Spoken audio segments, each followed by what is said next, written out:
Section 2. The Industrial Revolution. Industrialism begins. While political revolutions swept through Europe, a new economic system known as industrialism began in Britain. There, people began to rely on the machinery rather than the animal or human power. Over the next 200 years, industrialism would spread from Britain to dramatically change life in other parts of the world. Industry changed life so much that these changes are called the Industrial Revolution. Before the rise of industrialism, most people lived in small farming villages. They raised their own food and made their own goods. In Britain, during the 1700s, cloth was made in villages. As you read previously, under this system known as cottage industry, the system is known as cottage industry. Under the system, most work was done in workers' cottages where the families worked together. Merchants went from cottage to cottage,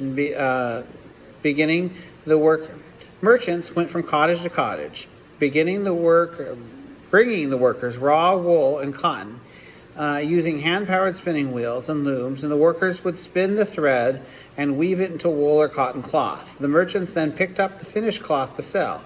The Industrial Revolution began in woven cloth or textile industry.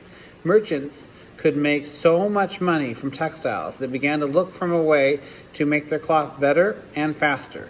During the 1700s, changes in Britain made this possible. What caused the Industrial Revolution? The Industrial Revolution began in Britain for many reasons. One important cause of Britain's Industrial Revolution was a change in how Britain's landowners used their land. In the 1700s, the enclosure movement began. Britain's Parliament passed new laws that allowed landowners to fence off their land. For hundreds of years, local villagers had rented the land from the landowners and divided it into small strips, each worked by a family. Now the villagers were told they could not use the land the way they wanted. Enclosure allowed landowners to make more money. Whole areas could grow the same crop, which meant larger harvests and greater profits. Often the land was turned into pasture for sheep, whose wool was used by the textile industry. Successful farming provided landowners with extra money. Many chose to invest their money into businesses. Money invested in businesses is called capital. A growing middle class joined wealthy landowners and merchants in investing capital in new industries. Still another cause of the large number of people available to work in industry.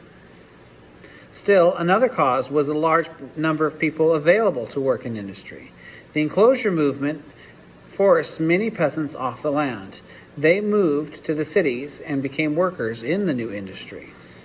In the 1700s, Britain's population grew rapidly. More and better food meant that people were healthier, lived longer, and had larger families. This increase in population also provided workers for the new factories. Finally, Britain's natural resources and geography also helped the rise of industry. The British had large supplies of coal and iron.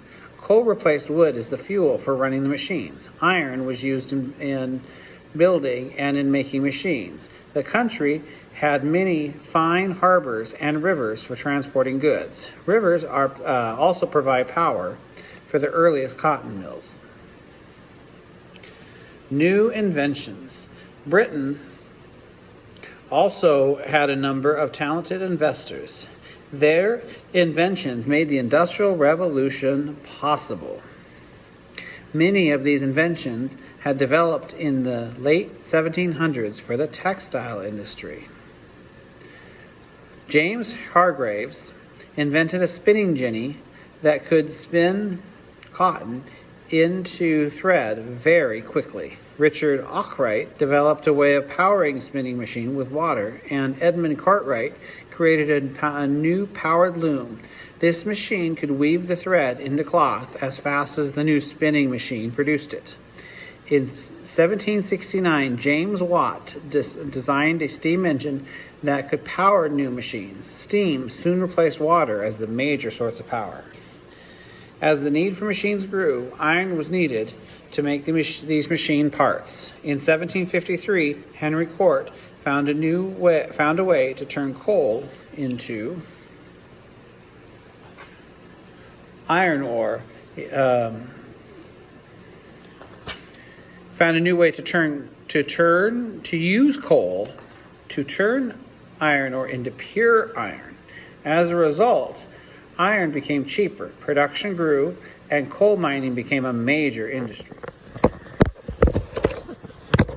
In 1856, Henry Bessemer invented an inexpensive way to make large amounts of iron into steel. This was harder and stronger than iron. Soon mining towns and steel centers grew in areas with supplies of iron and coal. The rise of factory and railroads. Factories were the major centers of the Industrial Revolution. Why did they develop? Machines became too large and expensive for home use. Factories brought workers and machines together in one place under managers. As the Industrial Revolution began, business owners recognized that their companies reorganized their companies to raise money they needed to buy machines and buy factories and build factories. One way to do this was to form a partnership where two or more people owned a business and pooled their money. Another way was to create a corporation. A corporation raises money by selling shares in the company to investors. Creating a corporation allows business leaders to build large factories with hundreds of workers. New forms of transportation also led to industrial growth. In 1807, Robert Fulton, an American inventor, developed a boat powered by a steam engine. The biggest improvement in land transportation was the railroad. By the 1800s, steam-powered locomotives carried raw materials, finished goods, and people faster and cheaper than other kinds of transportation. The spread of industry. Britain's advances in the industrial technology gave it an advantage over other countries. To protect their advantage, Britain's Parliament passed laws keeping ideas, innovations, and skilled workers from leaving the country. In spite of these laws, however, the Industrial Revolution soon spread to other areas.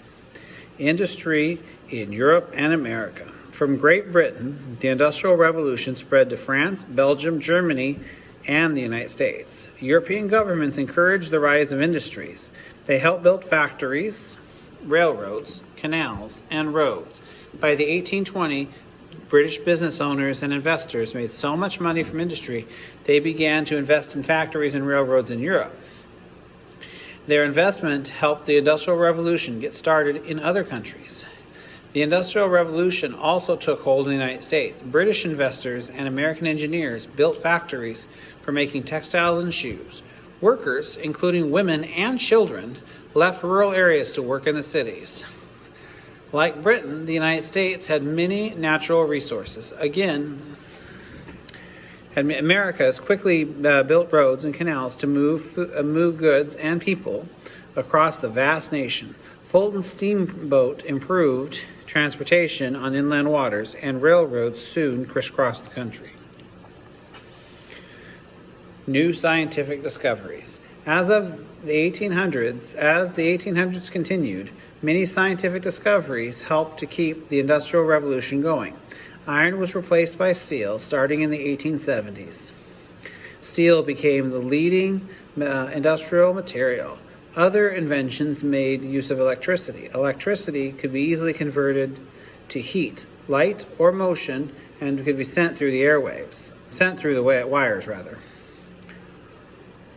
One important invention that used electricity was the telegraph, invented by Samuel Morse in 1830. The telegraph made communication possible across great distances by sending coded messages through the wires. Other communication advances were the telephone, invented by Alexander Graham Bell in 1876, and the radio, developed by